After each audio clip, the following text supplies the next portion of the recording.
Hi, so for my assignment, I picked the number 17. And for this number, there was a diagram given to me, and I had to name the diagram. So first, I'm going to focus on the expanded form. So to identify the name of the molecule, I had to first determine the functional group that was present in my molecule, which means to identify models that are not carbon or hydrogen. In my molecule, there are two functional groups present.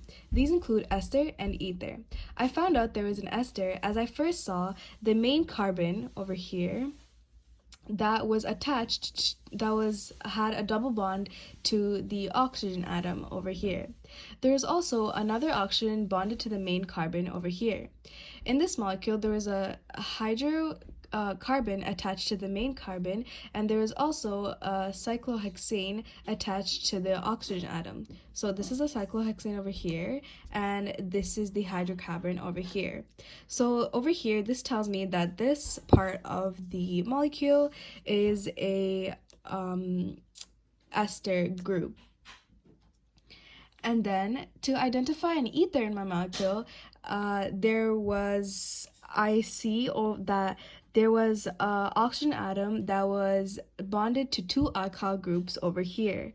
So then the first alkyl group was the cyclohexane over here again, and then the second alkyl group was the hydrocarbon over here. So after identifying the two functional groups, it was clear that the ester was the main functional group as it has a higher priority than an ether. So then, therefore, the ether in my molecule would act as a branch.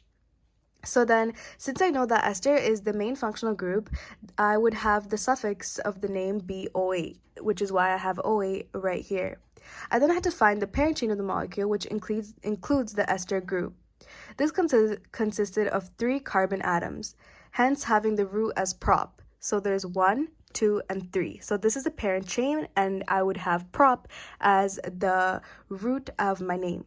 Since there is no double or triple bonds, the name of the parent chain would be propanoate. So right here, you can see there's no double or triple bond, so then the ending of my name would be propanoate. So the second part of naming an ester is the alkyl group that is attached to the oxygen atom. So in this case, there's a cyclohexane attached to the oxygen atom, which would have the prefix as cyclohex and the suffix as -il, as it is an alkyl group. So then over here, you can see that it's cyclohexyl. The next part of naming the molecule would be the branch name. As previously mentioned, there is an ether functional group that acts as a branch in my molecule, so right over here. So since the first alkyl group is already attached to the parent chain, the second alkyl group attached would be an alkoxy group over here, since it's joined to an oxygen atom. In this case, the second alkyl group is a cyclohexane over here. Therefore, to name this branch, I would replace the -il ending and add an oxy. This would end up as cyclohexoxy. So right over here. Next, I would have to give the alkoxy group a position number. The ether group is present on the second carbon of the parent chain, hence it would be 2-cyclohexoxy. So over here, you can see that the ether group over here is present on this second carbon. So then it would be 2-cyclohexoxy. Now I would have to just put all the names together and add dashes to indicate the separate groups. Since an alkoxy group has a higher priority than an alkyl group, the 2-cyclohexoxy would come before the cyclohexyl, and therefore the location would be needed for cyclohexyl. This is present on the first carbon, so right over here. So to conclude, 2-cyclohexoxy, 1-cyclohexyl, and then propanoate. So this is the condensed group and the line structure. For the condensed group, all I did was look at how many hydrogens there are in each atom and just added it. So this would have 12 hydrogens and 6 carbons. So there's 6 C6H12, and I keep going and just put it in condensed form. And for the line structure, these points would indicate how many carbons I have, and would also indicate where I have my branches and oxygen groups. That's it for the name. So now I'm going to explain the properties for my part A of 17A. So the reactivity would be that ethers have low boiling points since there's no hydrogen bonding involved other than the participation of hydrogen bonding between water and alcohol. Ethers are also used more as solvents, therefore are relatively unreactive, and are known to be the least reactive common class of organic compounds. Esters, however, are fairly reactive due to their polar bonds between the carbon and oxygen bonds. Next, I'm going to talk about the molecular geometry and bond angle. So the molecular geometry of the ester in this molecule is trigonoplanar. This is because the central carbon is double bonded to an oxygen atom, which also has a single bond to an oxygen atom and a single bond to a hydrocarbon. So over here and over here. With 3 atoms attached to this carbon, it can be determined that the molecular geometry is trigonoplanar. Since there are 3 atoms to the carbon atom, the bond angle would result in 120 degrees, making the molecule flat. For the ether, in this molecule, the molecular geometry is bent. This is because the center of the ether is oxygen, which consists of 2 lone pairs of electrons on the oxygen and 2 sigma single bonds attached to it. So over here and over here. Hence, the electrons push the hydrogen atoms closer together, making the bond angle to be 104.5 degrees. This forces the molecular geometry on the ether oxygen to be bent. Now I'm going to talk about the polarity. The polarity depends on polar bonds in the molecule, which has to have the electronegativity difference as 0.4. The difference in electronegativity in carbon and hydrogen is 0.4, as carbon is 2.5 and hydrogen is 2.1. Hence, this makes the bond nonpolar. However, there are more carbon and oxygen bonds in my molecule, where oxygen has an electronegativity of 3.5 and carbon has an electronegativity of 2.5, which makes the difference in electronegativity as 1, therefore making the bond polar. Since there are more polar bonds in my molecule, the molecule is polar, but can also be slightly negative due to the carbon and hydrogen bonds. Next, I'm going to talk about solubility. So esters can form hydrogen bonds through their oxygen atoms to the hydrogen atoms of water molecules. As a result, esters are slightly soluble in water. For ethers, the solubility decreases with increase in the number of carbon atoms. The relative increase in the hydrogen portion of the molecule decreases the tendency of hydrogen bonding formation. Therefore, since there is a cyclohexane attached to the oxygen atom over here, there are more carbon and hydrogen bonds, hence the solubility decreases. Therefore, this molecule is slightly soluble in water. And finally, I'm going to talk about the intermolecular force. Esters are polar molecules and so have dipole-dipole interaction as well as London dispersion force, as all molecules have at least the weakest London dispersion force. However, they have no hydrogen bonding hydrogen atoms attached directly to the oxygen atom. They are therefore incapable of engaging in intermolecular hydrogen bonding with one another. Ethers molecules have no OH group, hence no intermolecular hydrogen bonding, but they can participate in hydrogen bonding with water and alcohol. Ethers have a dipole-dipole force as they are polar bonds between the carbon and oxygen atom. This also allows for slightly negatively charged ends and slightly positively charged ends as well. So this is the second part of my assignment. I got 2-amino 3-methyl cis-2 trans 4-octadiene. So I have expanded, condensed, and the line structure here.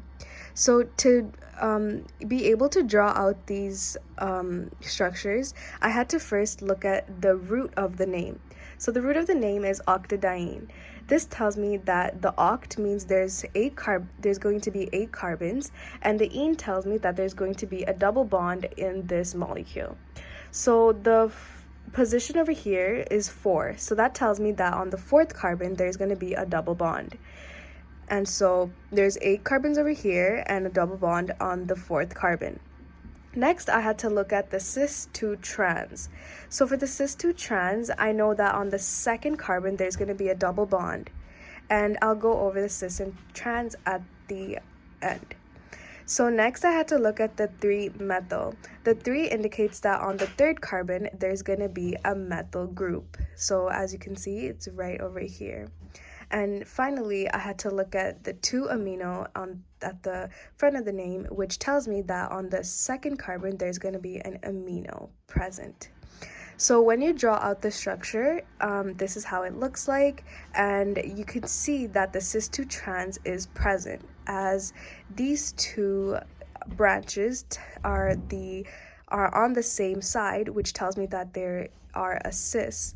And then on the the fourth and the fifth carbon, there is 2 hydrogens on the opposite side that tells me that they are trans. So that's it for the expanded form.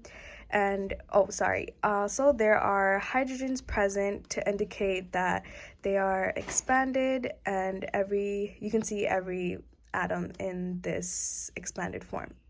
For the condensed form, what I did was I saw how many hydrogens were bonded to each carbon and how many hydrogen was bonded to the nitrogen, and I just drew it out. So here there's 3 hydrogens, so it's CH3, and I keep going and count how many hydrogens and draw the same thing but in condensed form. For the line structure, these points indicate the amount of carbon in my molecule, and you can also see that the branches here tells me that there's a branch of NH2 on the second carbon and a branch of methyl on the third carbon, and the 2 double bonds on 2 and 4. Now I'm going to be talking about the properties of the second part of my assignment. So the reactivity. The reactivity of amines is similar to ammonia. Amines are basic, react with alkyl halides, acid chlorides, and carbonyl compounds. Alkanes are relatively stable compounds but are more reactive than alkanes because of the reactivity of the carbon-carbon bond. Now I'm going to talk about the molecular geometry and bond angle. The molecular geometry of the amine in this molecule is trigonopyramidal. The functional group is a primary amine, as it has 1 alkyl group attached to it along with 2 hydrogen bonds, also having a lone pair of electrons above the nitrogen. Since the central molecule, which is the nitrogen, is attached to the 3 atoms while having a lone pair above the nitrogen, the shape would be a trigonopyramidal. So here there's a lone pair here and 3 atoms that are connected to the nitrogen. Polarity. This amine group is asymmetrical, and this could be proved through vector addition, as the electron clouds from the 3 atoms joined to the nitrogen are pulled towards the nitrogen. This also creates a net dipole that has slightly negative and positive ends, right over here. The electronegativity of the nitrogen is 3, and the electronegativity of hydrogen is 2.1, making the difference in electronegativity 0.9. The electronegativity is also higher than 0.4 for nitrogen and carbon. Since the amine group is asymmetrical and has a difference of electronegativity that is higher than 0.4, the bond is polar. When you look at the alkene, they are non-polar. If you take a look at the molecule as a whole, there are more carbon and hydrogen atoms that have the electronegativity of 0.4, which makes the entire molecule nonpolar since there's more carbon and hydrogen atoms. Next is solubility. Amines are known to be soluble because they can make hydrogen bonds. This molecule has a primary amine, which means that the hydrogen can form hydrogen bonds with each other, as there are 2 hydrogen atoms attached to the nitrogen and can form hydrogen bond on its own as well. Hence, they are soluble in water. When you look at the alkene, they are insoluble in water and are only soluble in nonpolar solvents, like this molecule. Lastly, I'm going to talk about the intermolecular force. Amines are polar molecules and so have dipole-dipole interaction, and alkenes also have the weak dipole-dipole interaction. This means that there are slightly positively charged ends and slightly negatively charged ends, as well as London dispersion force, as all molecules have at least the weakest London dispersion force. Amine also contains hydrogen atoms. They are therefore incapable of engaging in intermolecular hydrogen bonding with one another as well. Thank you for my assignment.